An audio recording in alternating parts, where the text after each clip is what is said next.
say welcome, everyone. This is our day 2 of our global conversations on countering violent extremism in Africa, the role of religion. And my name's Krista Johnson. I'm director of the Center for African Studies here at Howard University. This is a collaborative effort that we are partnership really that spanned about 3 years between the Center for African Studies and the Jimmy and Rosalynn Carter School for Peace and Conflict Resolution at George Mason University. We're really happy to be partnering with them in this regard. As I said, we had our first really very successful day yesterday, and then we are going to continue today with, again, a really stellar lineup of speakers. As I mentioned yesterday, we're really privileged to have Professor Daniel Abiboah, who is a former George Mason professor, but now is based at Harvard to really lead this initiative and to have put this together for us. So I'm going to turn it over to Daniel to get us started. Thank you, Krista, and welcome to you all. Thank you for those who are joining us again for day 2 of the event. So yesterday we, as Krista said, had a very successful event with very fascinating discussions, and hopefully we can follow up on those today. Yesterday we looked at countering violent extremism, the role of religion. Particularly we focused on concept analysis and drivers of violent extremism. And today we want to focus a little bit on what works and what doesn't when it comes to countering violent extremism, still keeping in mind the broader theme of religion and religious actors. As Krista mentioned, this is a partnership between Howard University's Center for African Studies and George Mason University's Carter School for Peace and Conflict Resolution. Participants in this series have included a diverse array of voices, such as scholars from various local, national and international institutions, public officials, diplomats, faith groups, and community leaders. This diversity of participants and presenters is in recognition of the multifaceted nature of preventing and countering violent extremism, or PCV for short. While the series generally focuses on Africa, it recognizes that the issue of PCV is inherently borderless, as you will see from the presentations today that span not just Africa, but also the Middle East. So without further ado, I would go on. We have 5 excellent presenters today, and I will go on and introduce the first presenter. So the way it would work is that I would introduce the presenters, and after the presenters get a chance to present their materials, I would ask a couple of questions, and we invite you to pose whatever questions you have to, whether it's the particular speaker or the panelist. Put it on chat, and we'll pick up on that following my own engagement with the speakers. So our first speaker for today is Dr. Scheherazade Jafari, who is the director of the Carter School's Point of View International Retreat and Research Center, where she works with students, faculty, alumni, and partners across the international peace-building community to support and sustain conflict resolution and reconciliation processes, provide training and other learning opportunities for diverse groups and communities, and advanced research that develops innovative theory and practice in the field. Scheherazade also serves as the Carter School's interim co-diversity advisor, as well as co-chair of the Diversity, Equity, and Inclusion Committee. A scholar and practitioner, Scheherazade's research and applied background and interest include gender, religion, and human rights in conflict and peace building, as well as fostering a more inclusive and equitable approach to conflict resolution research, practice, and pedagogy. Her recent research centers the work of women's rights advocates in Muslim majority societies and other religious communities, examining how they engage their faith and work across religious secular divides in response to rising politicized religion and conflict. And hopefully we'll hear a little bit about that today. She's also currently writing an action guide with the United States Institute of Peace and the Salam Institute for Peace and Justice on gender-inclusive religious peacemaking. Scheherazade has worked in the Middle East, South Asia, Southeast Asia with both large and small civil society organizations, and is an educator and experienced facilitator of group dialogues, workshops, and trainings. Previous experiences include overseeing an international interfaith youth summit and dialogue with His Holiness and the Dalai Lama and the United States Institute of Peace, and leading the Religion and Conflict Resolution Program at the Tannenbaum Center for Interreligious Understanding, where she, of course, worked with religious peacemakers from armed conflict zones around the world. She serves on the board of One Common Unity as the board chair, the Peace and Justice Studies Association, and on the advisory board of the Carter School's Mary Hawk Center for Reconciliation. We're delighted to have Scheherazade with us, and the floor is yours. For all presenters, please note that your time is 12 to 15 minutes, so we hope that you will keep to that time. Thank you. The floor is yours. Thank you so much, Daniel. Thank you for that introduction. So I'm going to quickly try to share my screen. Okay, hopefully everyone can see that. Okay, so thank you again, Daniel, and all the organizers. I'm so glad that these conversations are taking place, and I really enjoyed the presentations and conversation yesterday and have been looking forward to this morning. So what I'd like to talk about is some of the work that's taking place and opportunities that exist in engaging the religious sector on gender issues within PCVE efforts, particularly looking at the work of religious women peacebuilders in these efforts, especially in countering violent extremist ideologies through religion, as well as the potential for religious actors to counter and help transform toxic masculinities or harmful ideas on manhood that factor into extremist beliefs and behaviors. And so, Daniel, you shared my background. I will be drawing here on my research and work primarily in Southeast Asia and the Middle East, as well as this action guide that we're writing on gender inclusive religious peace building. So while I'm not coming to this conversation as an expert in Africa or African context, I hope that the themes that I'll be discussing are still relevant and applicable. So what we're seeing is that on the one hand, as we've talked about, as we're talking about over these 2 days, there's increased recognition of religious actors as important partners in preventing and countering violent extremism and building sustainable peace. And yet it's often those holding official or traditional positions of leadership that are engaged, who are most often men. Not always the case, but there are important exceptions to this, including Dr. Mark Gopin's work, who is one of our panelists. But oftentimes religious women are overlooked or marginalized in peace building and PCVE efforts. On the other hand, we see that there's been important attention in recent years on the need to promote women's participation, particularly through the Women, Peace and Security Agenda, UN Security Resolution 1325, and other international instruments. Yet here as well, religious women as agents of change in PCV processes are ignored or seen only through the framework of victimization. I'd argue that a lot of these gender or women, peace and security discussions and programs, again, not all, but a lot, there's this underlying assumption that religion is inherently oppressive to women, inherently patriarchal, and at a minimum, there's a reluctance in working with religious actors. And so in both camps, religious women as peace builders, as agents of change, their work, their knowledge, their influence and access is largely overlooked. That said, as Dr.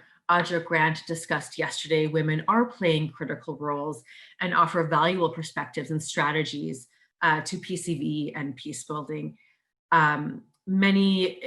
Although many face barriers to official leadership positions, they still play a wide range of roles of influence, including through teaching, leading religious rituals, preaching, forming service or advocacy faith-based community initiatives and organizations, as well as, of course, in holding positions of religious authority, such as women pastors and rabbis, imamas, nuns, and as religious scholars. And here, of course, I'm focusing on women as peace builders. We know that women are also perpetrators and play many critical roles in supporting and strengthening violent extremist movements as well. But I've listed here some of the ways that religious women engage in peace building. And for the sake of time, I'm not going to go into detail on most of this, in part because Dr. Grant discussed some of this yesterday, and I know that that presentation is recorded, but also because I really want to focus on the last one that's listed, engaging religious sources and faith-based women's rights advocacy. But I will say that in these range of roles, of which these are just a few, it's important to note that religious women peace builders, their role is not just in focusing on religion per se, and this was noted yesterday as well, that religious actors are important partners on a range of issues, but women's religious identities and beliefs afford them a certain moral authority and trust and credibility oftentimes within their communities, and a unique perspective on what's going on. And importantly, also their faith also gives them strength and guidance in doing this work. So focusing now on this last one that's listed, I'd like to provide a more in-depth example. So several years ago, I spent some time with and researched the work of a Muslim women's rights organization in Malaysia called Sisters in Islam. And Malaysia has its own challenges with terrorist and extremist groups, including as a source and as a transit point for groups such as ISIS and Al-Qaeda and others, as well as recent occurrences of its own domestic terrorism. But this organization began in 1987 as the country was in the process of implementing its Islamic family laws. And the founders began to look at these laws, and as they began to look at these laws, they came to ask this question: if God is just, if Islam is just, why do laws and policies made in the name of Islam create injustice? Many of the founders of the organization had grown up in religious households, attended religious schooling, but now they were returning to the Quran as the source or a key source for Islam to read and understand for themselves what it says on women's rights and roles. And what they found through their reading of the Quran, as well as the study of Hadith and Islamic jurisprudence, and understanding the historical context of early Islam, what they came to was a religion that ultimately espouses equality and justice and freedom and dignity for all people, for men and women under God. And so Sisters in Islam explicitly engages in Islamic framework to advocate for gender justice and to directly challenge the religious-based arguments being used to monopolize religious authority and restrict women's rights within their country. And in the 30+ years since they began, the organization has shifted from a primarily scholarly or intellectual focus on interpretation of Islamic texts to the more grassroots focused work today. And this here, I'm just listing just a few of the different types of work and activities that they've done.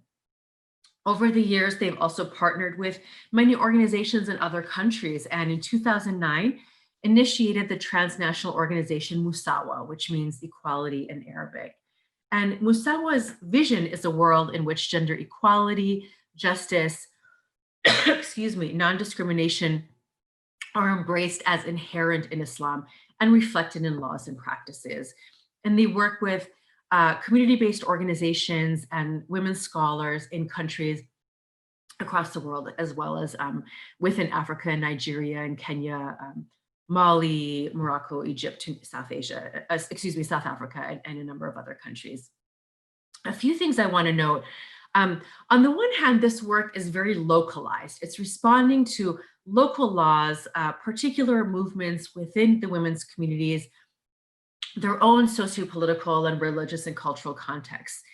And yet, because of their shared religion, religious language and sources, there's something we could say that's universal about this work, that, you know, what has taken place in Malaysia in a very particular context is relevant and useful to Muslims in many other places facing similar challenges in Islamist discourse or in preventing and countering threats of extremism in their communities. And further, of course, this work is directly countering extremist ideologies. So there is, as we know, a lot of difference among violent extremist movements, significant differences. But one thing they tend to all have in common is a belief and practice of women's subordination. And so the work of these women, whether as scholars or community-based activists and organizers, are challenging these beliefs through well-researched, well-cited, clearly articulated, clear language religious arguments from the key sources of the Quran and the life of the Prophet to provide alternative expressions of religious authority. Now, unsurprisingly, they face strong backlash, including great threats to their lives. Now, I would say that a small percentage, I think it's fair to say, of this backlash is actually rooted in theological arguments. Mainly, they're receiving this resistance because of who they are as women, right? Daring to counter and challenge these ideologies, and not just extremist ideologies in this case, but even more conservative or traditionalist beliefs within their communities as well. But it's also important to note that, as our speakers mentioned yesterday, many of these violent extremist movements at their roots, were formed at least partially in response to government corruption and against Western imperialism. And in a lot of these contexts, even the terms gender and women's rights and so on are highly stigmatized and associated with Western imperialism. And this is understandable to a certain extent. There is a long history of feminist claims being used to justify Western intervention, such as the war in Afghanistan, where First Lady Laura Bush, said the fight against terrorism is a fight for the rights and dignity of women, right? So this, freeing the women of Afghanistan was used as part of the reason why the US needs to be in Afghanistan. And so, for example, in the case of Sisters in Islam in Malaysia, a common critique against them is that they are, quote unquote, Western secular feminists who can't be trusted. They're anti-Islamic and dangerous to the Malay Muslim community. And they've faced great difficulties in their work there. They've done phenomenal work, but have also experienced a lot of backlash and threats to their lives and so on. But this also demonstrates how important this approach is, as it shows that these values of gender justice are not a foreign secular concept, but can be found within core principles and values of their religion. So therefore, the work of organizations like Musawa, like Sisters in Islam and so on, provide a counter to these gender initiatives that have been so hesitant to engage with religious actors and tend to view religion, whether consciously or not, in simplistic terms as inherently irrational and patriarchal. In doing that, they're denying women's religious voices and agency and women's religious lived experiences, and giving a platform to define religion or God's mandate to extremists, rather than recognizing the plurality of religious beliefs and experiences. And now, finally, I'd like to note that gender and religious dynamics don't just impact women, but also play a critical role in defining the assumptions about and expectations for men and boys in any given context.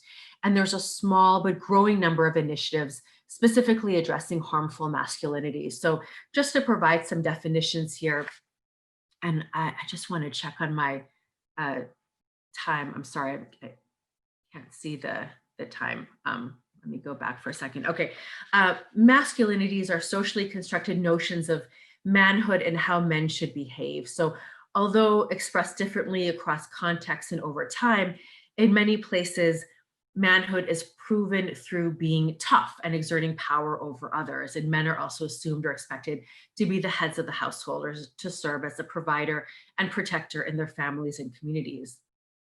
This is oftentimes exaggerated in times of instability and conflict. Men who don't fit within the often narrow construction of what it means to be a man in their community can face ridicule, shaming, and even violence, oftentimes by other boys and men.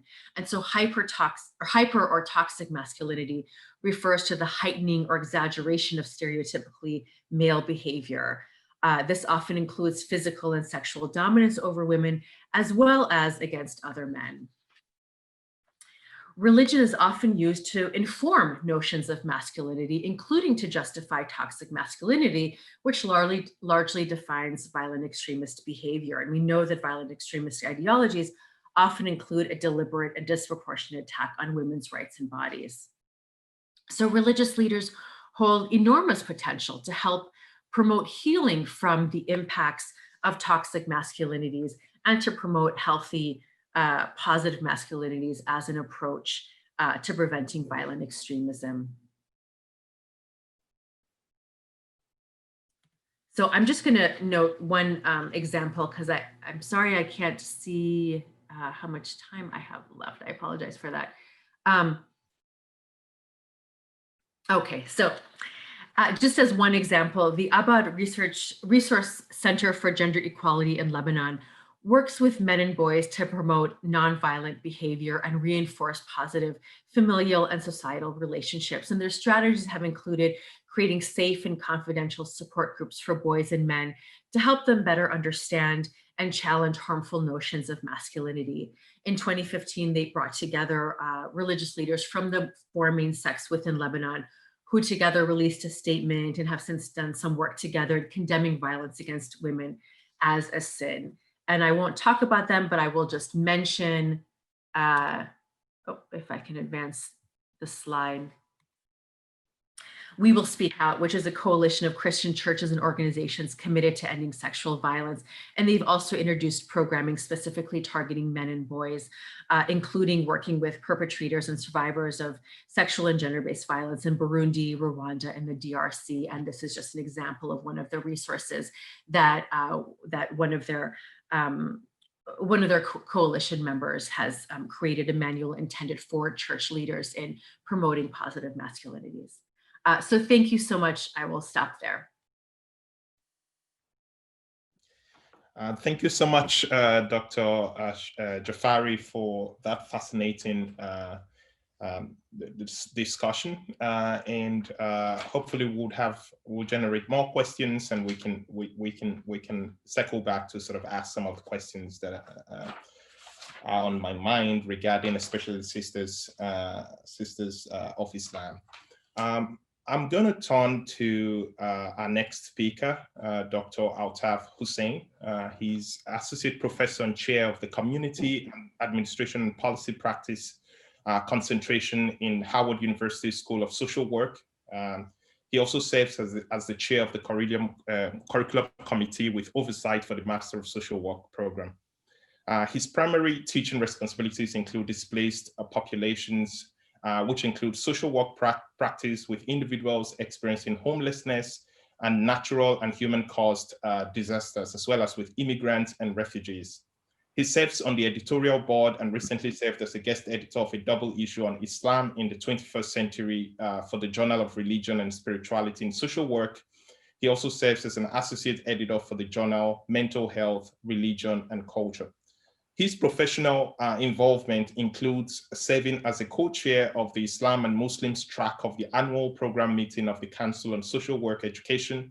He's the founder and co-chair of the Immigrant and Refugees Cluster of the Society for Social Work and Research, and a former co-chair of the Race, Ethnicity, and Immigration Cluster of the Society for Social Work and Research.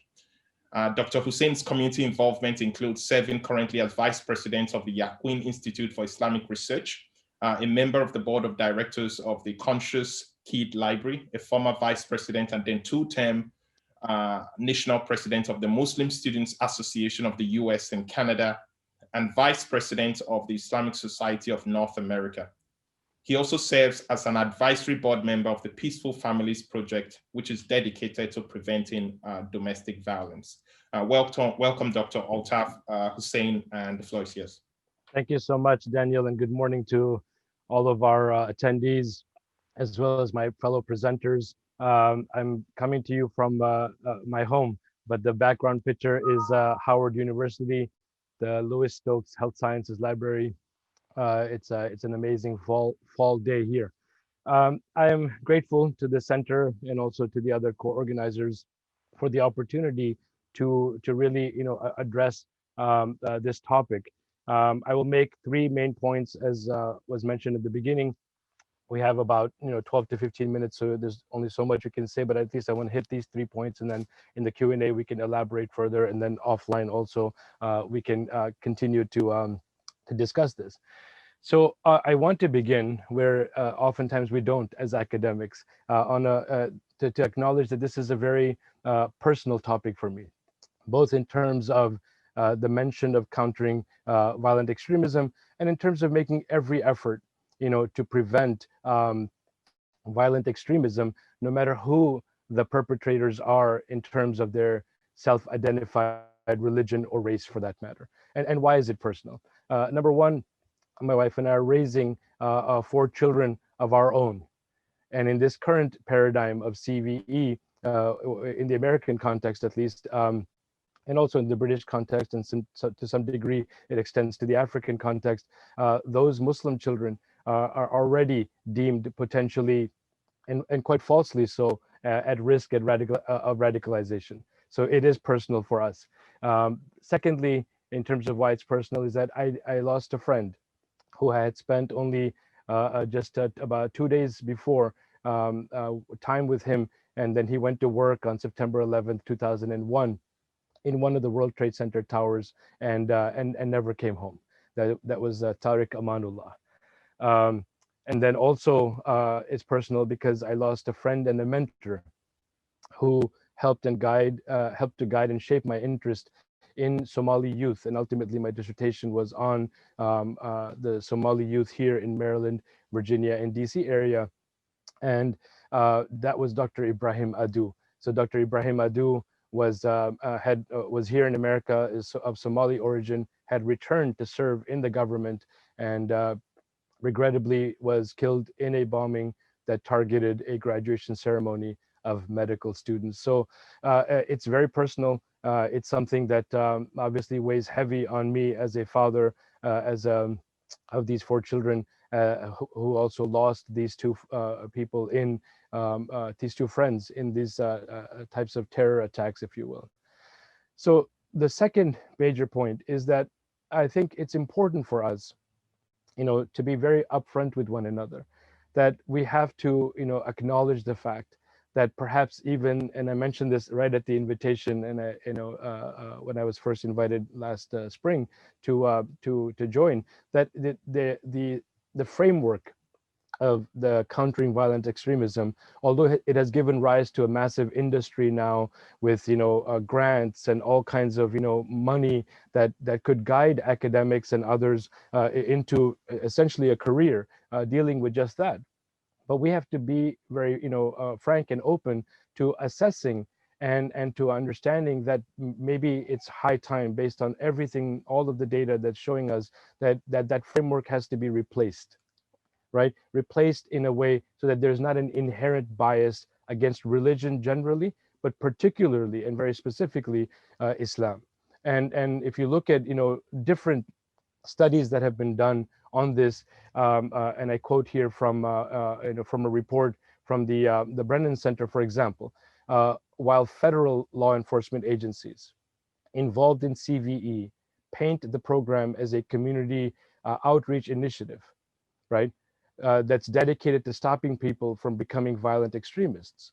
The reality is that these programs, which are based on junk science, have proven to be ineffective, discriminatory, and divisive. So this is, the starting point for me, is that what happened, under what context did we, set out on this path to essentially demonize a faith?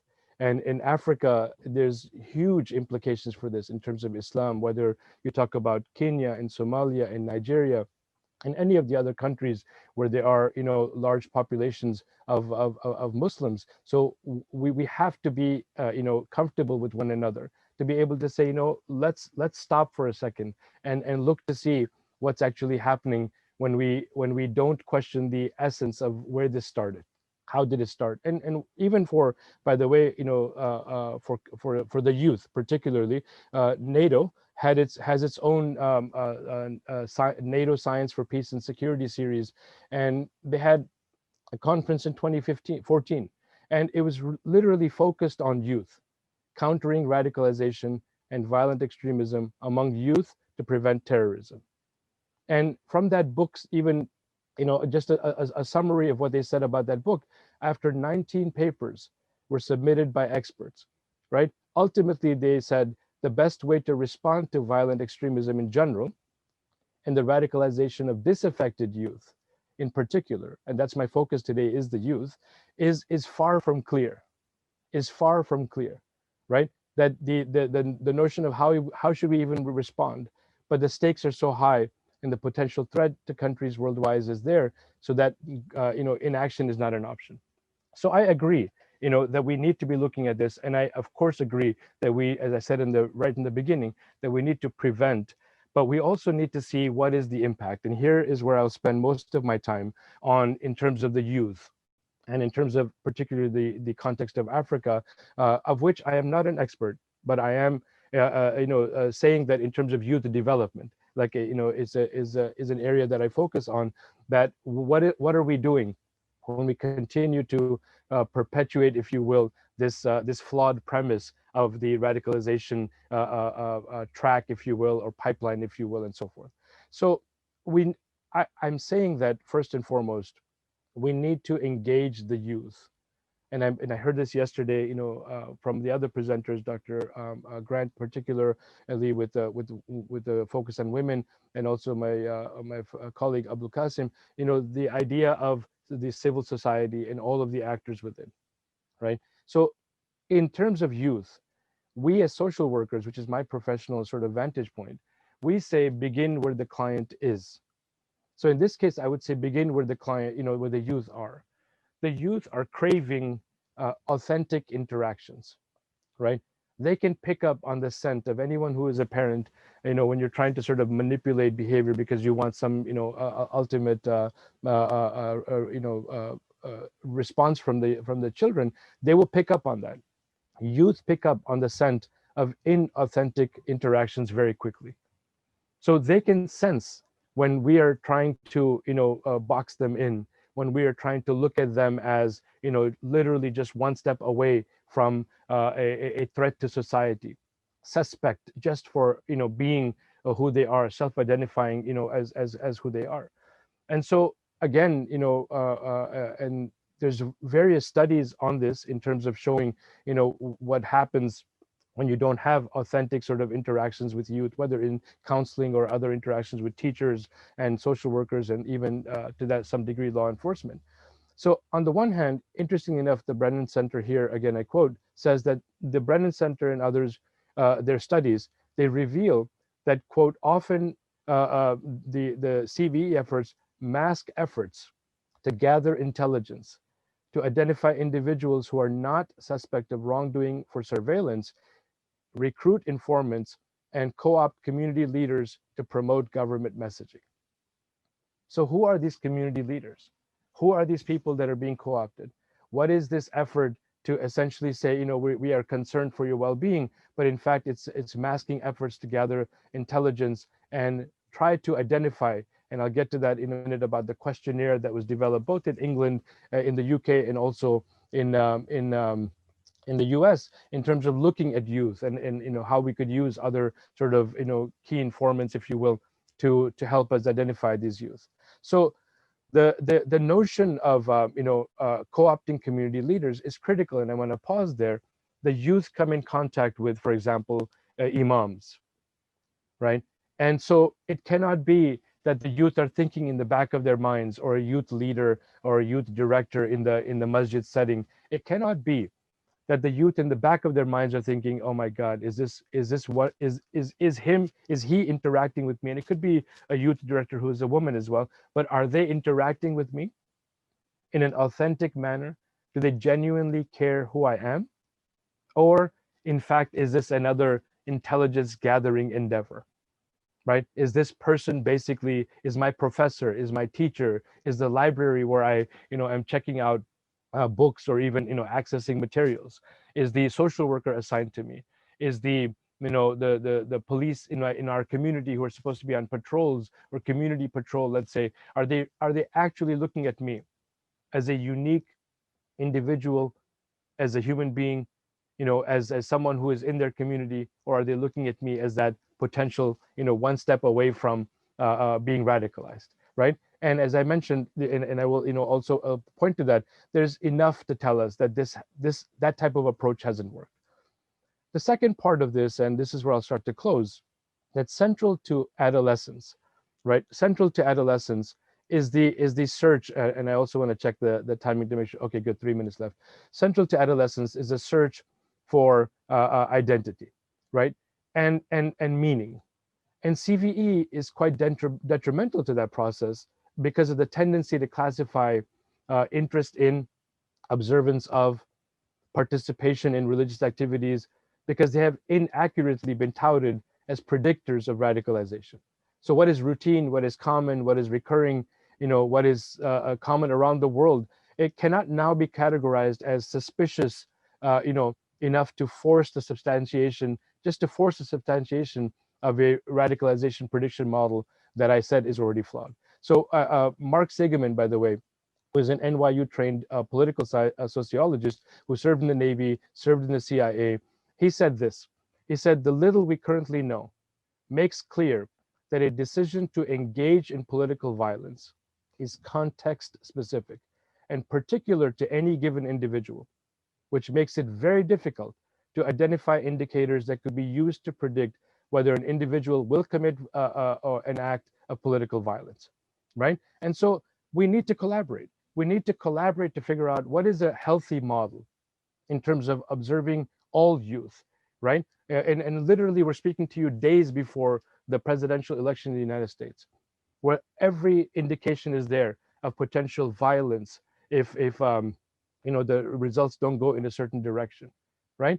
But we've never studied that population that is now at potentially being pointed at as to taking up arms, if you will, and attack institutions, attack individuals, and so forth. So what do? We need to come at this from authentic interactions with youth that are based in their in a concern for their genuine concern for their well-being, and we have to model that. We cannot come across as half-hearted, and we cannot come across as as someone who as a model that is basically saying you're basically suspect until you prove to us otherwise. That hasn't worked. It doesn't work, and none of the questionnaires work. To be able to say, what if we just look and say how many times is a person praying? Does he have a beard? Is she wearing a hijab? These are normal behaviors of 1.2 billion Muslims, and they have not committed any acts of terror. So these youth, particularly in Africa, need to be approached in a way that says, we believe in your potential, to do good. And so we will help you to work to navigate that adolescence period to able to contribute, and we authentically believe you'll do that. Thank you again. Thank you, Dr. Hussein. I think for a fascinating presentation, brings home for us the ways in which the issues that we're talking about are very personalized, but also centers the role of youth. And as we were speaking there, I was thinking about the NSAS movement in Nigeria against police brutality, and thinking that this is not just about Muslim youth, but about long-standing imaginations of young people as being subversive elements and troublemakers, and how that sometimes preclude a real understanding of who they are and what they're about, and especially what academics like to call the agency of young people themselves. We'll come back to that to ask more questions on that, but I want to turn my attention now to Fatma Hamid, who is our next presenter. She has over 8 years of international development experience with a focus on stabilization, early recovery initiatives, countering and preventing violent extremism, strategic communications, civil society engagement, and government relations.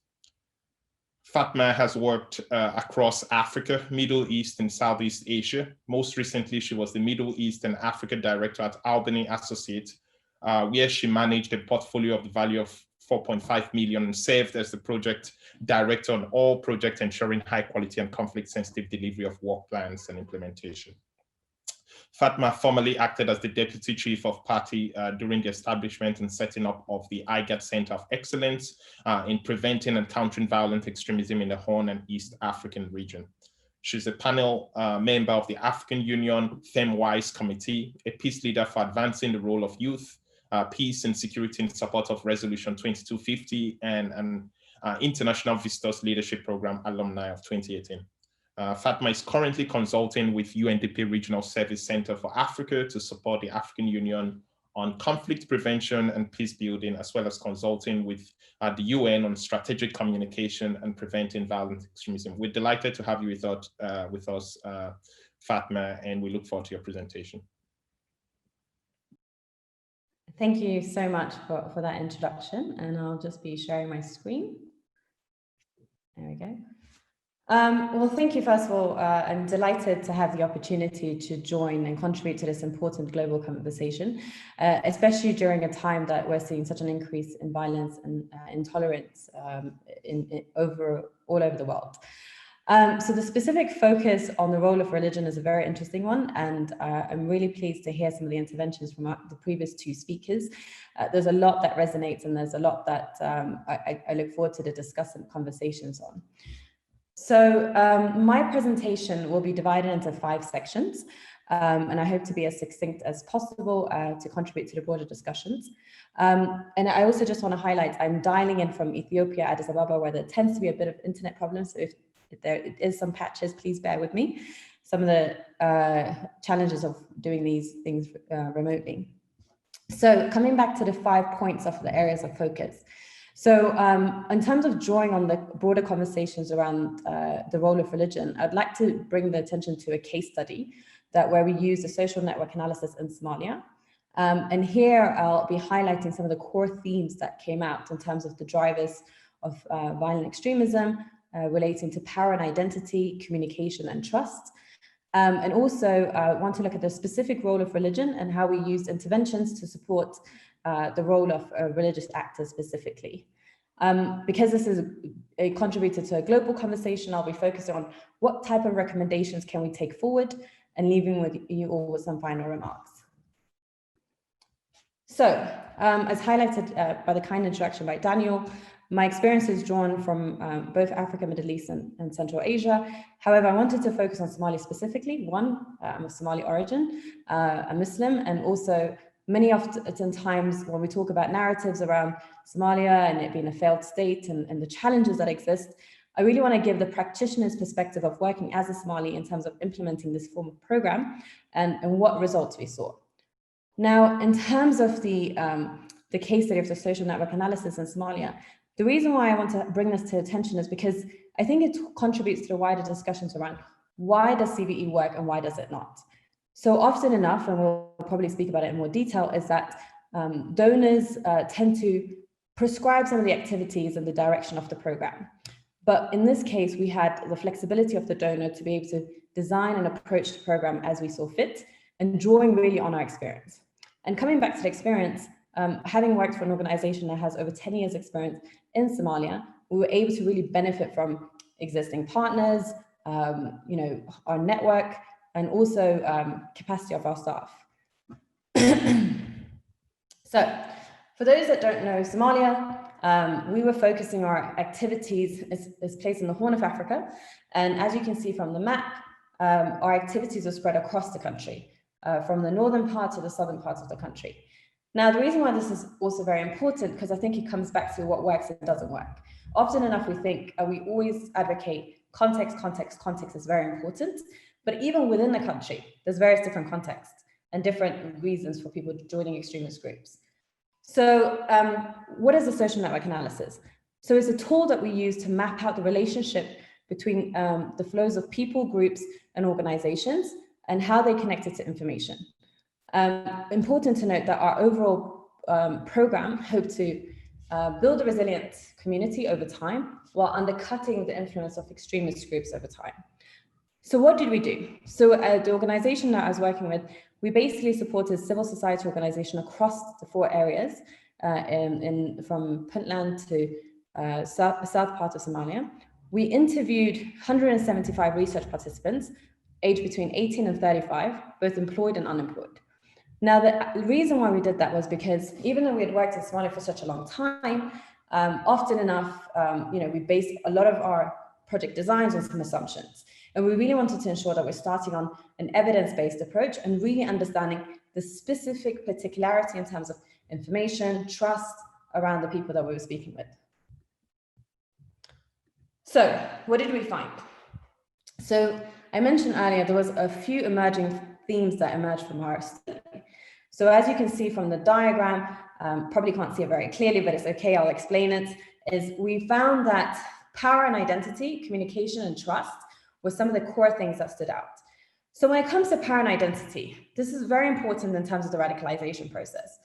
It's what we found in this particular context that it was born out of unemployment and insecurity. The latter factors were identified as the most common frustration and concerns perceived by the participants. So in Somalia, youth unemployment is extremely high. It's difficult to state the exact number, but it's around 75%. Now, unemployment is often intertwined with identity and sense of self-worth. Contributing to a society and knowing how you contribute to it and avoiding a sense of marginalization in a community is very important.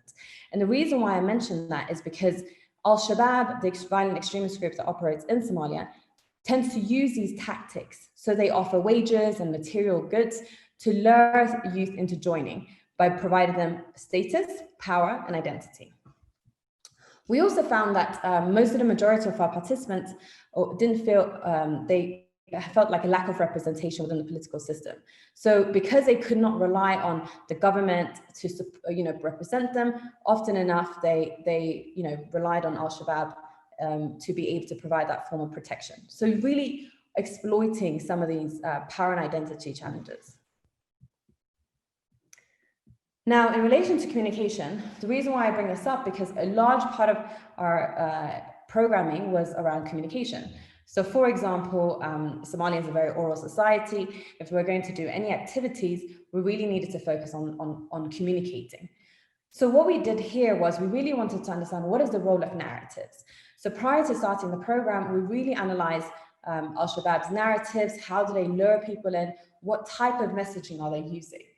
Now, we hear about messaging and narratives often because when we talk about counter and alternative narratives when it comes to PCV programming. So of course, for us, it was very important to understand, what are the information channels that people use? How do they consume information? How do they share information? But also in terms of who do they go to when it comes to voicing their frustration and concerns? And here we used this as a starting basis to better understand of how do people communicate. And ironically, what we found was that most people have a high reliance on friends and families to voice their concerns and frustrations. This is who they turn for advice, and also in terms of if they have been approached by a VEO group, they go to their friends and family to discuss. So this is very important to understand in terms of the role.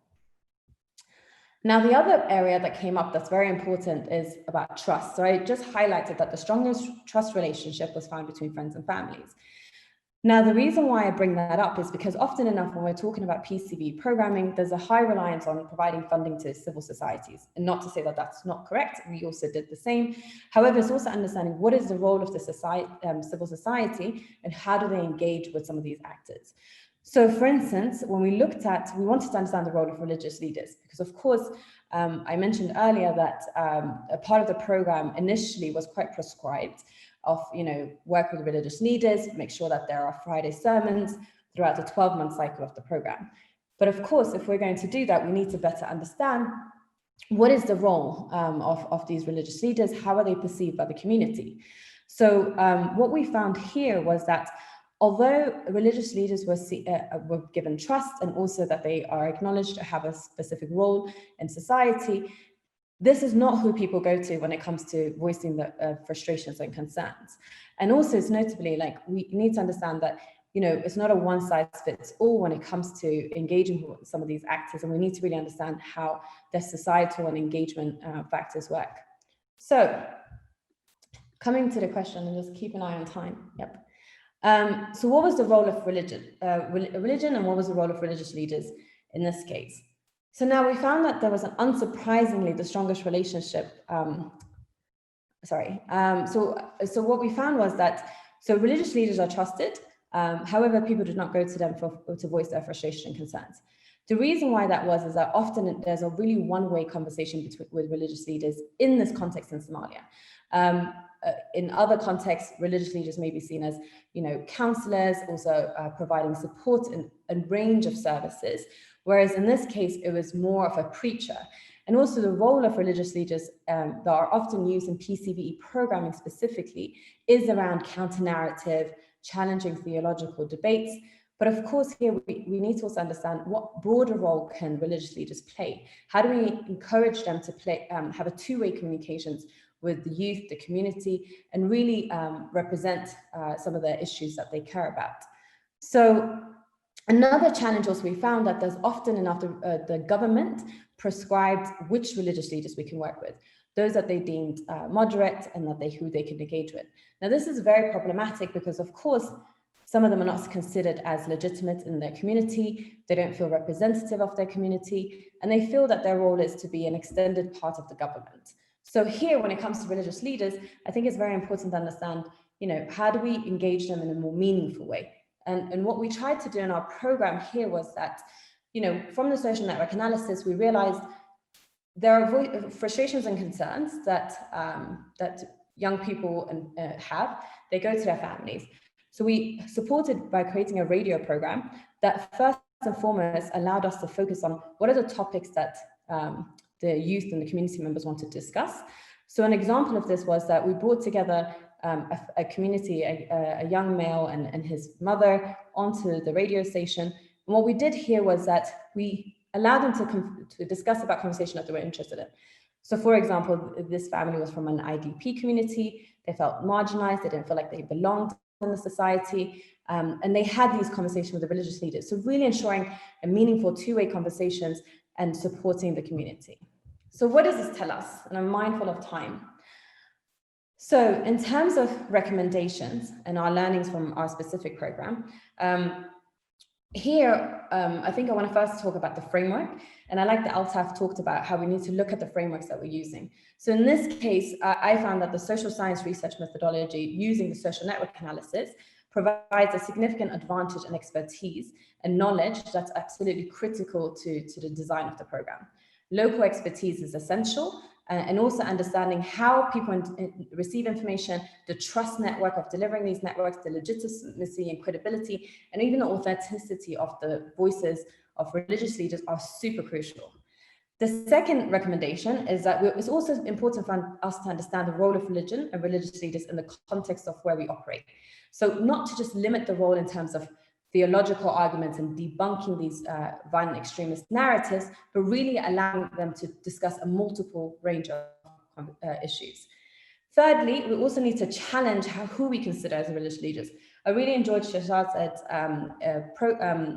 presentation when she was talking about, the role of women when it comes to acting as religious leaders, but also young people as well. There are a lot of young religious leaders as well who have a platform and a part of engaging into the discussions. And finally, this fourth one is there are other elements that are important, is the appetite of the religious leaders to speak up on some of these issues. There was a lot of work that we had to do in engaging some of these religious leaders for them to engage in other societal conversations that also legitimize the grievances of the young people. So leaving you with some final remarks, and this is well known. So the value of understanding why or why not trust is afforded to certain actors is crucial when it comes to some of these campaigns. And for those who are interested in reading more about the publication, it can be found in Extremism in Africa, Volume 3, where there's a number of different publications from the African context talking about it further. Thank you so much, and apologies if I've gone over time. Thank you so much, Fatma, for that fascinating presentation that invites us to broaden the role of religion and religious actors when it comes to engagement with average citizens, really to look beyond just focusing on a counter narrative and to begin to engage in what you call like a two-way dialogue, broaden the conversation, because young people have a range of concerns that are not easily resolved through the religious channel. I want to turn my attention now to Professor Mark Gopin, who is our next presenter. Professor Mark Gopin is the Professor of Religion, Diplomacy and Conflict Resolution, as well as the Director of the Center on Religion and Diplomacy and Conflict Resolution at George Mason University's Jimmy and Rosalynn Carter School for Peace and Conflict Resolution. Gopin has lectured on conflict resolution in Switzerland, Ireland, India, Italy, and Israel, as well as at Harvard, Yale, Columbia, Princeton, and numerous other academic institutions. Gopin has trained thousands of people worldwide in peacemaking strategies for complex conflicts in which religion and culture play a key role. He conducts research on various dilemmas as they apply to international problems of globalization, clash of cultures, development, social justice, and conflict. Gopin has engaged in back-channel diplomacy with religious, political, and military figures on both sides of conflicts, especially in the Arab-Israeli conflict. He has appeared on numerous media outlets, including CNN, CNN International, Court TV, Israel Radio, National Public Radio, The Connection, among others. Gopin's research is found in numerous book chapters and journal articles, and he's the author of Between Eden and Armageddon, The Future of World Religions, Violence and Peacemaking, which was published in Oxford University Press, as well as Holy War, Holy Peace, How Religion Can Bring Peace to the Middle East, also published in Oxford University Press. He has also published works on the Oslo process and what will be necessary culturally for a successful Arab-Israeli peace process. We're very delighted to have Professor Mark Gopin with us, and we look forward to your presentation. Thank you. It's a pleasure to be here. And this is a very complex topic, and it's an honor to be studying with all of you. And the advantage of not going first is that I get to learn from colleagues, and I so enjoyed Sherazad as my colleague at Mason, and she shares with me that the bulk of my work overseas has been with women and children, but from a very strategic point of view in terms of countering violence, because of I've worked for 17 years now inside Syria, and I have students all over the world. And what we have found repeatedly is that because male systems of clashing and conflict and power struggle are so constricting to the ability of men to make moves in society towards peace, in a fascinating way, women who are so disempowered by hierarchies across the world sometimes have a lot more leverage, particularly because nobody's paying attention to them or because they're not considered part of the power structures in any way, especially in terms of traditional religions. So from a conflict analysis and resolution point of view, what we do is we look for opportunities. And so I've been a practitioner for 30, 40 years. And I've also been a scholar, and I've written, but my writing and my theory building and my research is based on practice, and it's tested by practice. In other words, there's no good theory here if it's a helicopter view or a 30,000 feet point of view. And much of countering violent extremism literature and agendas are driven by a level of for lack of a better word, Dr. Hussein referred to it as junk science. And a lot of it is driven by agendas. I'll never forget being at a conference once a number of years ago, right after the frenzy of 9/11. And I was known as an expert internationally on religion. And the bulk of my work is on religion and peace building, but people only want to know about religion and violence, and they only wanted to know about Islam and violence. And so in this conference in countering violent extremism, I made the mistake of just in passing, I was talking to a certain gentleman about exploring Christian extremism in the United States, because I've done a lot of work on Buddhist extremism, Christian extremism, Jewish extremism, and the way it is an expression, because from a sheer scientific point of view, if you're only studying only one religion in terms of science, in terms of violence, you don't understand religion and you don't understand violence. And so I just mentioned to him, he looked as if I had stuck a dagger in his heart, that I dared to use the word Christian extremism. This was before the explosion of the militias that we see now. And you know, of late, I've been working with some former Nazis in the United States, Nazi youth leaders, in terms of the Christian element of their beliefs and practices. And again, you can't, CVE wouldn't be interested in that.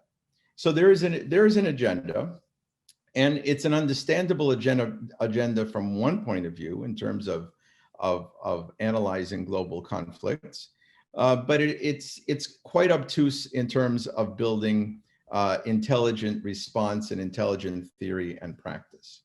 I've had a number of experiences in the African context because of the people I've supported over the years and invested in and promoted, because a lot of our work is identifying extraordinary people. And this Sherazad and I also share, because we both worked deeply to build up the Tannenbaum Center that identified extraordinary peace builders across the world, and many from Africa, both men and women. And I recall in particular, at the beginning of this process, finding it remarkable that there were so many people who were completely unknown as religious peace builders, who were countering violent extremism every single day and risking their lives. And so as I went to visit with these folks and then build them up and promote them, I started to study their methodologies. And as I studied their methodologies, and for example, there's an imam and a pastor in Nigeria who've had an effect on thousands of people. They both were warriors before, Imam Ashafa and Pastor Wuye, and they reconciled as warriors, and then they began a process of teaching over the next 20 years in their region, but also all over Africa. And I think that if we are interested seriously in countering violent extremism, we have to do exactly what Dr. Hussein referred to from that gentleman. And sometimes intelligence agencies are much smarter about this than policymakers, because context specificity is everything in terms of authentic science and authentic investigation of what works and what does not work. And once you go deeply with people into their contexts, you discover the remarkable secularity of the motives for violence. I'll never forget the fact that for example, in Liberia, I worked with a survivor of genocide in Liberia who was a Christian pastor, and we were thinking about the ways in which to heal the conflict. And we talked about the fact that there were a series of young boys who had been converted, as it were, by the extremist groups, the warlords, made into killers of their own parents, made to cannibalize, all through religious manipulation of authority and symbols that would resonate in the culture. And my friend was the only pastor that befriended these boys, because they were now taboo and living distant from the city. And they sent a letter to him of gratitude, because they were still taboo in the society. And they said to him, "Sam, we have no father. You are our father now." And I was fascinated by the fact that when you strip away all of the religious aspects of extremism, there are some fundamental psychosocial questions that have to be asked about authority and obedience and meaning in life, and the accidents of why some people end up with fathers in the largest sense of the term, who lead them towards a pro-social identity, towards an education identity, towards legitimate living, and those who have the accident of coming across somebody at the wrong moment in their lives that gives them a job that happens to be hacking people to death. And so the remarkable, and of course, an overlay of excuses from an ideology. It could be a religious ideology, a secular ideology, it doesn't really matter. It's who is the father figure. And Stanley Milgram, I might want to just share with you an amazing quote from Stanley on this. Let me see if I can get to it while we're speaking. No, I'm not going to do that because I might risk. Well, Stanley Milgram basically proved that anyone can be turned into a mass killer and torturer with obedience and the meaning that comes from that. And then immediately they can be turned into a normal citizen after that authority is gone. And so the question that I've had for all of these years and where I'm moving in the research is towards struggles within the brain as to which part of the brain dominates and how that happens. And so what we've discovered is that when authority figures also overlay their authority with love and care, they will attract the teenagers in search of meaning. If that love and care is a manipulation in order to make them into human bombs, they may become human bombs. If that love and care is in order for them to be good, responsible citizens, they will become good, responsible citizens in order to please the father figure. And this is a competition. And if that competition is influenced by international power structures around, say, fossil fuels, and people discover that teenagers can become an effective weapon of control of other people's countries, then we have a problem. And we have foreign policy that has made religion and teenagers into a weapon of war that began with opposing the Soviets in the Mujahideen and the cultivation of that by the CIA and other intelligence agencies at the time. It's earlier than that. It goes back thousands of years, but this is a very modern iteration. And out of that came the opportunity for violent extremism at the hands of youth to become a weapon of war. What we've discovered is that the people who are doing the opposite are the ones who are truly countering violent extremism. In other words, the entire approach to violent extremism has been misdirected. So if you just look here, this is a group called Testakel that I've worked with for many years now, since the catastrophe of Syrian exile. And everything about this group is the embrace of love, in this case of young women. And in that process, bringing in the youth and the teenagers, both men and women. And this has become a force to be reckoned with within this is inside Syria, in the zones that are not controlled by the government, and in Turkey and in Jordan. And I just wanted to point out that basically there are opportunities here in every part of the world. There are thousands of actors, religious actors, who are deeply engaged with youth in order to move them towards a peaceful, flourishing life. I'll never forget the moment that I had 15 minutes in a hotel in Turkey with a person who was about to go and fight Al-Qaeda and commit suicide because Al-Qaeda had killed, ISIS had killed his brother. And I had 15 minutes with him. And the only way that I got him to not go and commit suicide, trying to fight ISIS on his own, was because I became the father figure to him.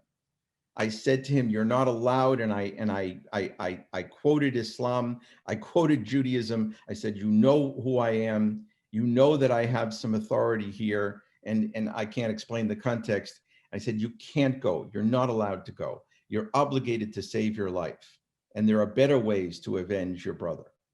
And so those moments, those accidental moments of life in desperate circumstances, are the moments in which there's the difference between violent extremism and extraordinarily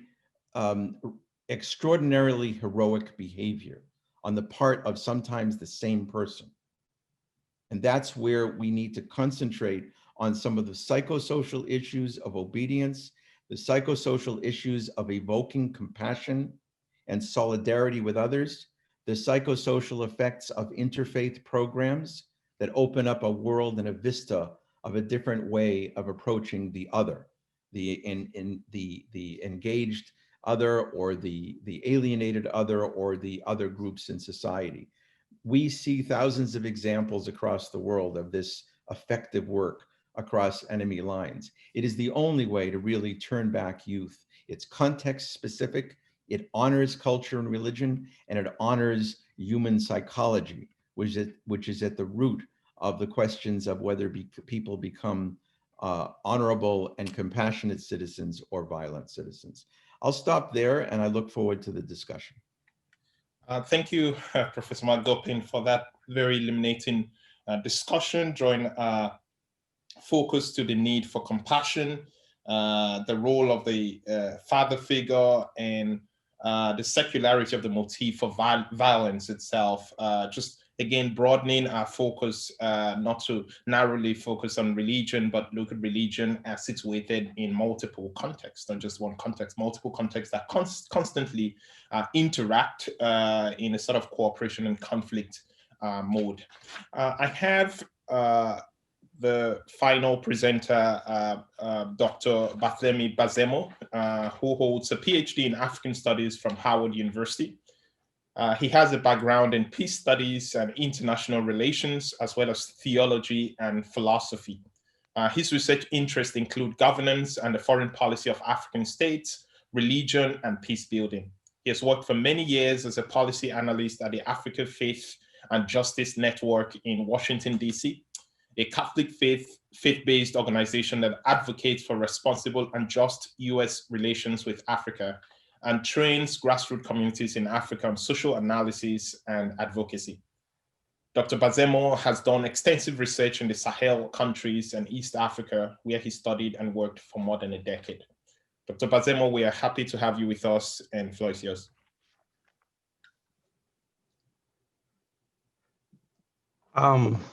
Thank you, Daniel, and also thank you to the Center for African Studies, Howard University, and Jimmy and Rosalynn Carter School for Peace and Conflict Resolution, George Mason University, for initiating this vital conversation on countering violent extremism in Africa, the role of religion.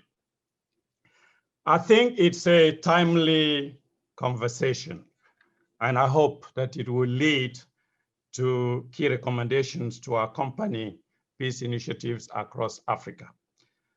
I come to this conversation as a practitioner, a man of faith, and also as a concerned scholar, because my own country, Burkina Faso, has been affected by violent extremism. So I come with a background sharing and drawing also from Christian teaching, the Catholic social teaching that engages structures to uphold human dignity. So to add my voice to this conversation, I would say that violent extremism knows no boundaries. It is a multifaceted and extremely diverse phenomenon. Developing countries have had their share of fundamentalism, extreme right-wing hate groups, ethnically or religiously motivated violence. For the particular case of Africa, we can say that violent extremism has become a security threat that imperils the long tradition of peaceful coexistence between various faith traditions and continue to undermine the very foundation of state sovereignty. And we know that in recent years, the exponential rise of attacks in frequency, sophistication, and lethality has created a complex humanitarian crisis. We've seen many, many refugees across West Africa, and many people have been internally displaced. So the victims and casualties are civilians. They are Africans, they are believers, they are Christian, they are Muslim. and they are people of African traditional religion. So as we explore this problem, we know that there are many hotspots across Africa where violent extremism has created a problem. North Africa, the Sahel belts, the Horn of Africa, Mozambique, DR Congo. In all those areas, communities are hurting and trying to cope with a new global phenomenon that we found unprecedented extreme violence. So religion has been blamed as one of the main reasons of the rise of violent extremism. So we are asking ourselves, why? Where can this responsibility be situated, and how religion can remedy to this problem? I think we have sufficient empirical evidence. I mean, drawing from the findings of different research from the Institute of Security Studies, ALERT, International, Sahel Watch, or the Berkhoff Foundation. We have enough evidence to support the view that religion shares some blame in many people's radicalization across Africa, because it provides moral, theological, and even theological justification for violence. And at times, religion can abet the beliefs and actions of people who support and use ideologically motivated violence to further social, economic, religious base, and even political objectives. Although it might not always be the position of mainstream or institutional religion, it is all the same clear that religious beliefs are pervasive. They can also be entrenched and at times irrational. And when misguided, they can cause untold harm and injury. And for a fact, we know that there are many groups across Africa. We have, for instance, the Lord's Resistance Army in Uganda, a Christian extremist groups. We have also the Islamic surgeon groups in the Sahel, the Liptako Gurma, the Jinim, which is an umbrella coalition of Al-Qaeda aligned groups, Ansar al-Din, Al-Qaeda in the Islamic Maghreb, Al-Murabitum, Katiba Masina, headed by a Tuareg militant leader called Iyad Ag-Ghali. They all claim to engage in the name of God or Allah. We know that these groups hold fundamentalist ideologies, work hard to shape religious narratives, and to redraw Africa's political landscape. Hence, there is much more to unpack in the complex phenomenon of violent extremism. For that reason, any PCV to mean programs and policies which aim to deter individuals or groups from radicalization or recruitment into violent extremism must not treat the symptoms only, but address the fundamentals or root causes of violent extremism. So this engagement must be a joint initiative of state and non-state actors, with religion featuring as a critical component of the de-radicalization, de-ethnicization of public discourse. So then when that comes into play, then we can start doing a conversation. So why are PCV programs not working in many African countries, and especially focusing on the Sahel belt? Because most of those strategies share common pitfalls and deficiencies. They tend to focus very much on hard power, to mean military might. A researcher, Mohammed Abu Nima from Berkhoff Foundation, argues that violent extremism thinking and action are always the product and often a symptom of deeper seated issues in a specific society or globally. And I think this assessment is further illustrated by the report of UNDP, which states that in the particular case of Africa, violent extremism is the product of historical, political, economic, and social circumstances including the impact of regional and global power politics. So in this time of the COVID, Africa is facing even greater challenges. So Africa continues to face horrific tragedies. So it does a disservice to peace-building initiatives when African states PCV programs squarely focus on symptoms without due respect to the root causes. Regrettably, many approaches across Africa, especially in hotspots, they lack a sufficient understanding of African realities' complex dynamics. Some states even refuse to acknowledge violent extremist structural drivers. And we know also some countries, especially in designing their security blueprints, they fall victim to unrealistic donor expectations or internally imposed program design. So then for this issue to be addressed, they must delve deeper into analyzing violent structures and act accordingly. We also know that evidence has shown in Burkina, in Mali, in Chad, in Niger, that the major drivers of violent extremism tend to point to the growing inequalities in communities, unemployment, socio-political exclusion, perception of injustice, human rights, poverty, widespread corruption, and at times sustained mistreatment of certain groups that have been labeled as problems. And those factors also, continue to fuel religious violence. And we know also that there has been the problem of basic rights and safety for citizens. So when all those issues are not addressed, it creates a power vacuum.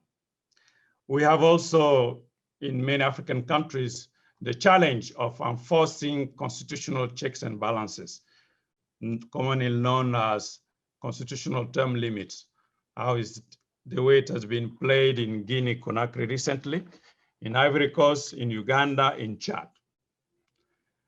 We also have many other issues, especially when it comes to the lack of coherent and explicit policy guidelines that we want to fight violent extremism, but we don't have a structured body, a formal endorsement by governments or investment into those programs to be able to help those who are working in the field be able to work together and help curb the rise of violent extremism. Of course, government tried to fight back, and they've been trying to show that now we as practitioners or CV promoters, we try a strategy that is soft. We know that that hasn't been the reality on the ground. I think ideally, CVE should really focus on building partnership, collaborative relationship between security groups, civil society actors, and community leaders to identify potentially vulnerable individuals to radicalization and terrorism. But unfortunately, some of those programs do not really address those issues. And according to the New York-based Brennan Center, CVE's negative consequences outweigh any assumed and unproven benefit. And those programs do not always harness and leverage enough grassroots stakeholders' considerable potential to counter violent extremism. By engaging community leaders, including religious actors and other traditional chiefs. So many CVE programs use stereotypes or brand a group of citizens or communities as potential terrorists using disproven criteria and techniques. For instance, in the Sahel belt, where we have many Fulanis, they represent a sizable percentage of the population. They've been accused of fueling conflicts across communities in Africa. And I think we have empirical findings to debunk that central premise. So then when we have CVEs that do not address these issues, it further complicates the problem. And these extremist ideologies, by what empirical findings show, is that they do not automatically transform into terrorism. So there may be a warning, or it may be a warning sign, a precursor to, or a driver of, but not directly terrorism. We need to reach a certain threshold for action to be taken. So then when we talk about those CVEs, these are issues that we really have to take into consideration. Now, how to get PCVE to work? Clearly, we need legislation, laws that are accompanied by an institutional framework to coordinate and mediate an inclusive engagement of CVE programming and implementation. By focusing on major actors, religious actors and institutions. And it's clear that the religious landscape in Africa is shaped by what the eminent Kenyan scholar Ali Mazrui calls Africa a triple heritage: African traditional religion, Christianity, and Islam. Despite the growing secularism, Africa is still overwhelmingly religious. Social order is solidly anchored on belief system. So then if we really want to address this religious problem, we need to invite actors, religious actors, to be part of the process. And also the findings of Afrobarometer survey that was done in 2019 shows that close to 85% of Africans identify with or relate or share religious belief. Religion informs their worldview. It is their moral code. So then we need to engage religious actors and also civil society, bringing them into the debate because they have the capacity to reach out to many more people, women, youth, leaders, to be able to engage them on those critical issues. So as we engage them, we must have effective policy responses, basically religious dialogue, to have an agenda for peace, doing preventive diplomacy, peacekeeping, informed by indigenous mechanism of peace building. And I can witness to many, many peace initiatives across Africa. Some of them have engaged them.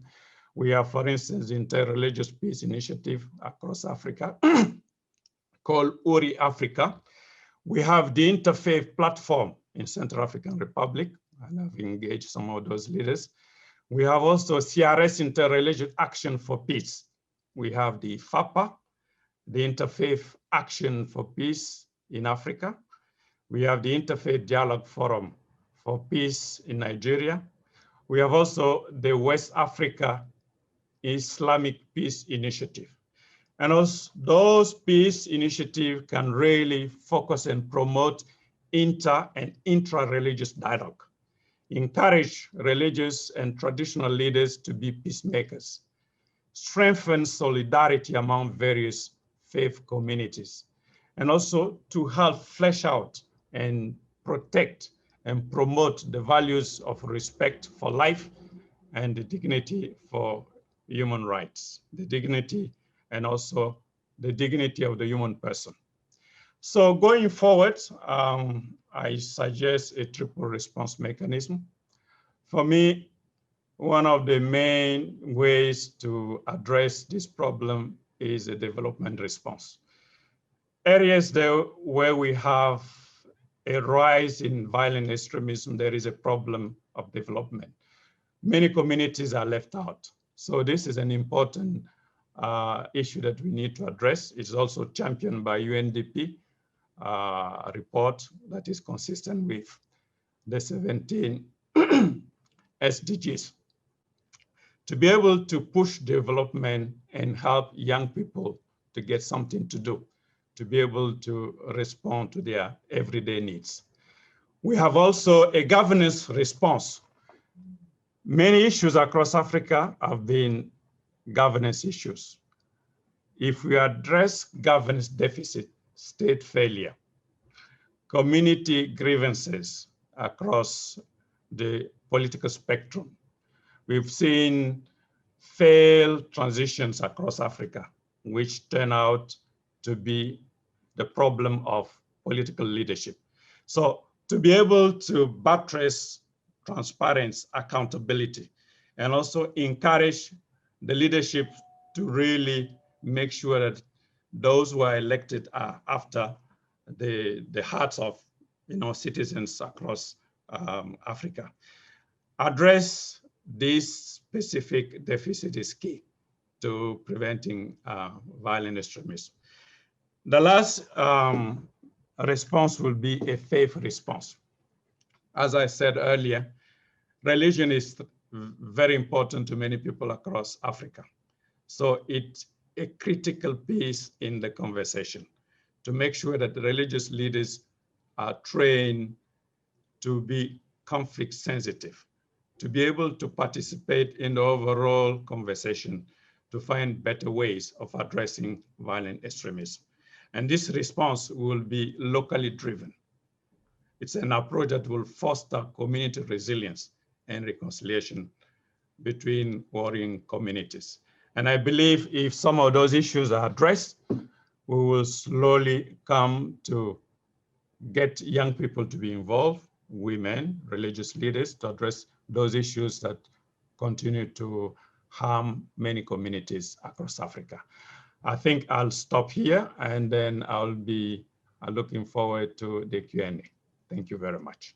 Thank you so much, Dr. Bazemo, for provoking a lot of interesting ideas for us and really calling our attention to the local embeddedness of countering violent extremism and need to pay attention to, again, the context in which this takes place and the diversity of the context as well. I think the way it's going to go, I'm going to have a few questions for the presenters, and then we'll try to pick some more questions from the participants. And I'll do that trying to feed off of what some of the lingering questions from yesterday as well. And I'm happy to note that some of the presenters from yesterday have joined us as well for today's presentation. I think first question is directed to Dr. Jafari for your fascinating presentation. Yesterday we had Abdul Basit Kasim present on the Nigerian dynamics of countering violent extremism and sort of drew our attention to the struggle for ascendancy within Islam itself, showing how there is, even within particular movement, there are a lot of competing voices. And so I was just interested in referring to your own presentation to note, did these groups like Sisters of Islam, did they speak with one voice, or were there intra-group differences, competition for interpretation of what justice is, what injustice is in Islam, and how were those differences, if at all they exist, how were they negotiated? And also, if you could speak a little bit more to your very salient point about how these groups have been received by the broader society. I mean, you talk about a backlash. How has that impacted or shaped the group's message itself and those who are who joined the group? So this backlash that some of the group members have received, how has that shaped the evolution of the group itself? And to Dr. Hussein, and I think this also intersects with what Dr. Gopin was talking about as well. You both talk about how the current CVE, PCV framework it's in need of radical reform. Dr. Hussein, you mentioned the fact that it is often predicated on junk science, whereas Dr. Gopin talks about the fact that it is driven by agendas. And I'm just interested to know, is the current framework reworkable, or does it need to be replaced altogether? And more broadly, what role does funding for some of these PCV programs play in some of the agendas and the junk science that we're talking about, and how should we approach the question of funding in relation to agendas and junk science, as you call it? So this is a question as well for Dr. Gopin.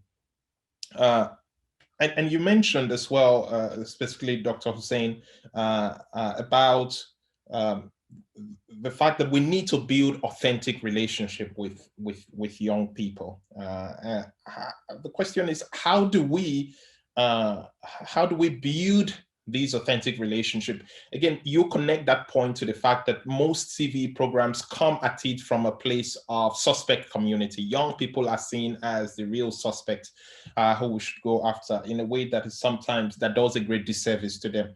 How do we weave authentic interactions into the current CV framework as we have it? It's something that's interesting as well, while acknowledging the voice and experiences and the choice of young people sometimes to make decisions that are sometimes not very popular, such as joining terrorist groups, which we know is not just based on socioeconomic factors, it's also based on ideologies as well, and finding those ideals of some young people find those ideologies particularly attractive, thinking about Professor Q's presentation yesterday. And I think for Fatma, your presentation about the important role of social network and how it can get us to broadening the role of religion, religious actors beyond just issues of religion, reflecting the robustness of youth issues. I was just interested, you made a very salient point about how young people do not simply go to their religious leaders to share a range of frustrations, and just wanted to engage with you to see if your study reveal dynamics in terms of male female interactions with religious leaders. What are sort of the dynamics that we have there, recognizing that men and women relate to religious authorities sometimes in significant ways. And to the point of Barthélemy, you raise a very important point about the role of the state and the role of state failure. We know that feeds into some of the protests that we've seen across Africa, some of which are not even predicated on religion, but are predicated on just a failed capacity to aspire, to realize their aspirations. How do we how do we resolve the question of a state that is at one point, you consider a state like Nigeria that is at one point spoken of in terms of being very prosperous, Africa's oil richest country, but on the other hand, the majority of people in that country currently surviving on less than $1 a day. How do we resolve a political elite who are not willing to change a system that benefits them? You know, when you have people in power who benefit from the system, why would they want to change that system to accommodate other people? That's the question that comes to my mind. Why will people corrupt politicians, want to change a system that benefits them greatly? I think these are some of the questions that I have, and you can go at it in no particular order.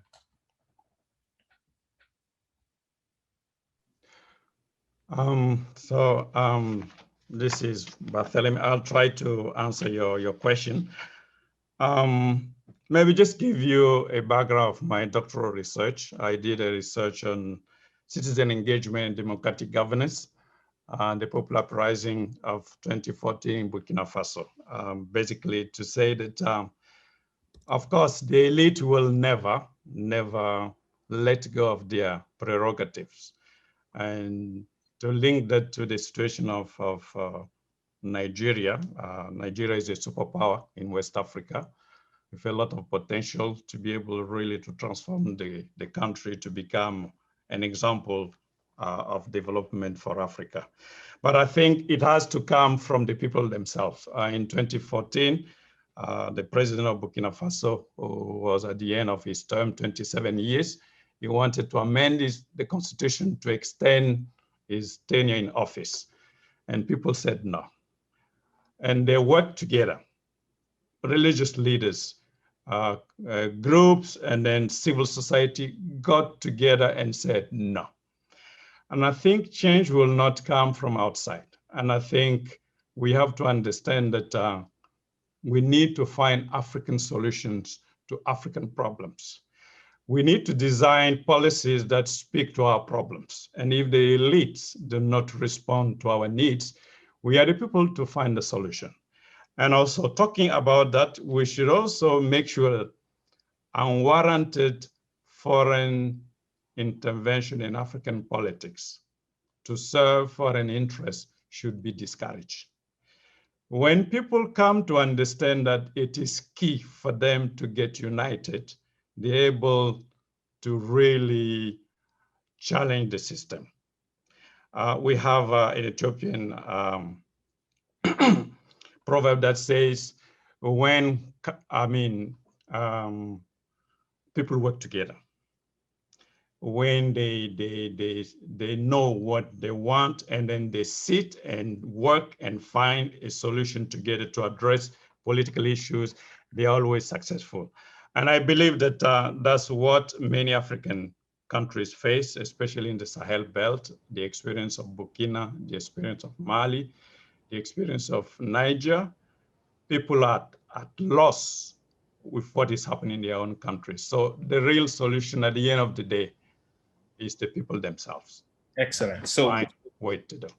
So the people, and as we're seeing as well, there's a lot of popular discontent that is finding. Yes, currently with the SAR problem in Nigeria, people said enough is enough. Let's work together. Let's make sure that politicians answer our needs and be able to protect us, because they are there for us. And and we see that cut across as well, not just in street protests, but in the role of social media, which is something that emerged yesterday as well in our interactions. So I just want to give opportunity for others as well to respond to the questions. Yes, Dr. Gopin. Yeah, I agree about the people themselves needing to be the primary solution, but I think that the international efforts and the pots of funds that have been used well sometimes and badly misused in others are still, they are a resource if we become disciplined and humble as interveners who are focused on elicitive processes of peace building, elicitive processes of change from above and below. So that, for example, when it comes to the religious elites of the world, it has been valuable in the last 20 years that religious elites that were giving very mixed signals on religiously sponsored terrorism were put in the hot seat and actually came out with many statements completely prohibiting it. It helped, but it wasn't the same as it also working from below with basic human needs and with basic identity issues and ideology issues. All ideologies, from communism, socialism to capitalism, can be used for violence, all of them, and democracy even. And religion is no different. That's why it can't only be a top-down approach, because often the religious elites are implicated in the corrupt structures that exist. Therefore, it has to be both and. From above, there can be funding, and from below. But the key with CVE money is to make it very clear to your donors who's in charge of what's going to be the quality of my engagement with the others. If it's micromanaged and says, well, this has to be just about Islam, you have to walk away. And we have a world in which people find it hard to walk away from money. And we have to become more conscientious as a community of saying, this department gets it and is humble and wants us to authentically help change, and this department is problematic. That's what a lot of us have done for 20, 30 years. We identify the pockets that are going to empower the work and those that are going to suppress it or have a private agenda to calm a situation down so they can continue with their fossil fuels or whatever it is that they're doing.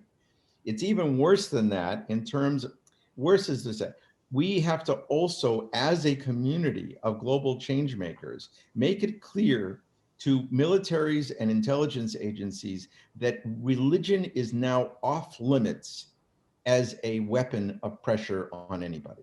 And we need you to go after whoever is doing that.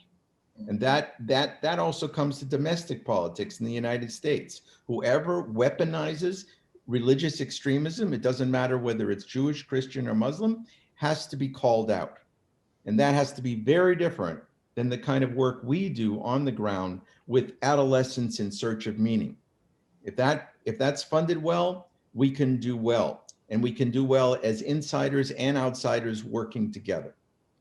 Thank you so much. On that, I just want to jump in. I agree so much with where Dr. Gopin left us there. You know, the sense that I'm having is that we, and I think, Daniel, you asked about this, you know, can you build on the framework? Can you revise it, format it? So sometimes what happens is that when a new program is, released, then if in essence it was tarnished from the beginning, because for all intents and purposes, missteps, misspeaking, whatever, or even misdirected, then, then we do need to look at it and assess it and say, is it worthwhile to continue or to reform it? Now, the notion of being very particular, we actually had in the US, a few nonprofit organizations who had received the money from the CVE funding, as Dr. Gopin, referred to it, and they ultimately walked away because they realized the idea that in fact religion was being used to weaponize, and and in this case it was going to be Islam, particularly. What I want to really point out is that what we don't talk about is the secular terror that is also the response of governments and other entities on these so-called radical agents, if you will. So the idea that somehow they acted out of religion, so when we go in and we attack and we end up using drones and this and that, and we end up killing many more people, that's the secular almost can be categorized as a terrorist response, because then there are also innocents who are being lost there. So it's never a good thing to do sort of whataboutery, but we have to be careful. What is the essence of the problem? The essence of the problem is loss of innocent life. What is this, the root of it, and then go and try to work on that. And that leads me to the authentic relationships. I know Dr. Bazemo is saying, let's let the solution come from within Africa. Here, what I would like to propose, and this is where my studies with displacement and the idea of of this of mobility now, that there are born and raised, for example, second and potentially now even third and fourth, depending on the stages of migration, of Somalis and Kenyans, Somalis and Nigerians for sure, right? Who have been mentioned today, who the youth could actually be very amazingly paired with, if you will, or connected with, if you will, with civil society, to show the idea that here we succeeded, and here's how we succeeded, being both loyal to or connected to our religion and religious beliefs, but also contributing citizens to improve the well-being of everyone, right? And that takes us out of this constant suspicion of if we think you're heading in this direction, we're going to categorize you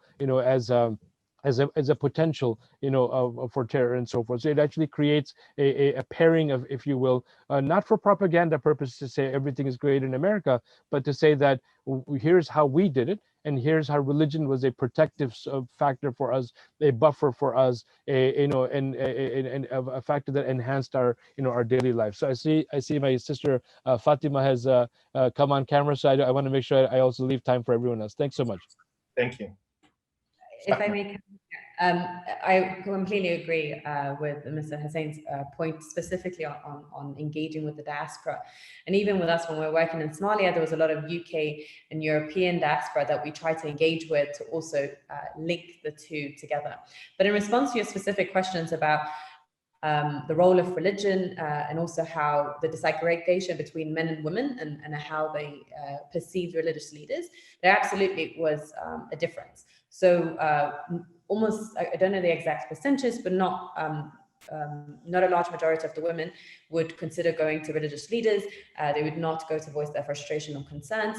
And when you see it in the implementation of the program, so even when it came to about doing outreach, even the civil society who are working with women were like proposing activities that naturally excluded women. So they said, let's do a football tournament to engage people in conversations. Of course, that's already excluding women. But I put a screenshot in the chat box just to showcase how organically things change. So when we had the radio discussions, initially they were all centered around, there were young men who, because they were more comfortable coming to have these conversations with religious leaders. But of course, the cycle of the program ended, but then the momentum picked up and there was trust, and the women also wanted to represent their voices. So now you see on the screenshot where they were then asking the question of, can women play a role in the traditional Somali head system, customary, in terms of mediating, in terms of discussing some issues that are important to them? So I think sometimes it's also about enabling the platform and feeling that there's a genuine platform to have conversations so that people can organically also pick it up, and that it doesn't have to be driven by, you know, an implementation of a program or having that be dependent on it. So that's my contribution. Thank you. Absolutely, thank you. I just want to give the opportunity to Scheherazade to sort of comment on some of the discussions.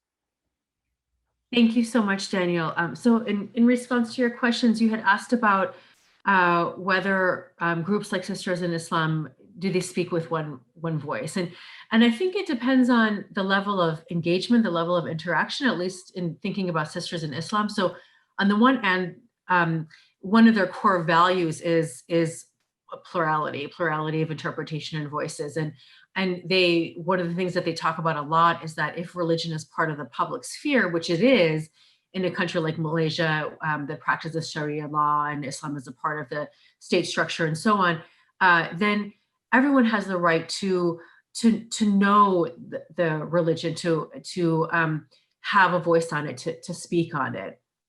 And in terms of within the organization, so on a day-to-day level, interactions within the office and so on, I think there's quite a bit of difference actually in interpretation and practice. Visually, you walk into the organization and well, the demographics have shifted a lot. The founders had similar backgrounds, professional elite women. Today, the demographics is quite different, both in terms of who works at the organizations and their grassroots outreach. And so just a visual of walking in the office, you see probably half and half in terms of women who wear hijab and those who don't, and then different styles of wearing it. And so different ways of practicing religion personally, different interpretations, different ideas on religious practice of, you know, opening meetings with prayer. Can a woman lead prayer? There's different strong opinions on that. But in terms of their outreach and their external work, I would say they generally do speak with one voice in having these strong arguments. And then your second question about the backlash they've received and how that's shaped their work. So with Sisters in Islam in particular, some of the things they've experienced is fatwas issued against them. They've been sued, including for the use of Islam in their name by organizations that say that they are un-Islamic or anti-Islamic. Their books have been banned, quite a number of things over the years, a number of police reports issued against them. So on one level, this work is just very distracting and exhausting to have to work through while they're trying to do their advocacy work and support work for women. But it is also emotionally exhausting and disheartening, and especially in more recent years when it has been more personal attacks of employees and their families. But I think they're strategic in the ways that they shape their messages. And just to give one example, and then I'll stop. Several years ago, as many other human rights organizations in the country were beginning to speak out more on LGBTQ issues, Sisters in Islam had to be really careful with that. And I think now they're more vocal, but on some of these things, it's a very careful, calculated, strategic decision on what they can speak out on, what they can't quite yet, things like that. And it's very much based on some of the significant resistance and backlash to their work. Thank you so much for that response. I think I can take one question from the participants, and someone has asked about what specific US policy changes we would like to recommend or see in terms of the current PCV framework. And I think Dr. Hussein or Magopin, you might be well placed to sort of comment on that in terms of your own experience working on this field. Just very briefly, I think that it's just the United States and many wealthy nations have an outsized power with every little word that they say in legislation to gear a program towards negativity or positivity, towards a destructive approach to the world or a condescending or an ascending approach. So I would love to see some movement to amend legislation to be, even the words countering violent extremism is a problem. It would be better to reframe in terms of promoting nonviolent coexistence and peace building among cultures and religions. You know, the positive psychology is a remarkably simple but very profound shift in language and intention, and every word in legislation changes the way in which this gets executed as it goes down the pipeline. And I think therefore we also need a lot more training in what exactly that is, how you successfully move towards societies, towards coexistence in complicated contexts of culture and religion. So I'd love to see some congressmen and some others shift that language. And I think that would be a remarkable contribution in Europe as well. Absolutely.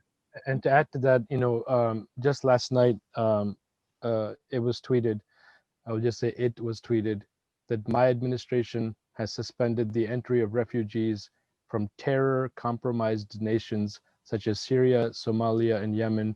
Biden's plan surges refugees 700% into Minnesota, Michigan, and Pennsylvania, burdening schools and hospitals while opening the floodgates to radical Islamic terror.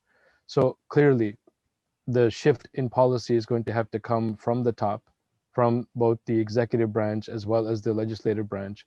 And we're not just talking about, you know, random tweets. This is actual policy. So if we want to show the world that we're maintaining this sort of, you know, even-handed approach to a global issue, a global problem, as I mentioned, it is not, you know, we don't take it lightly.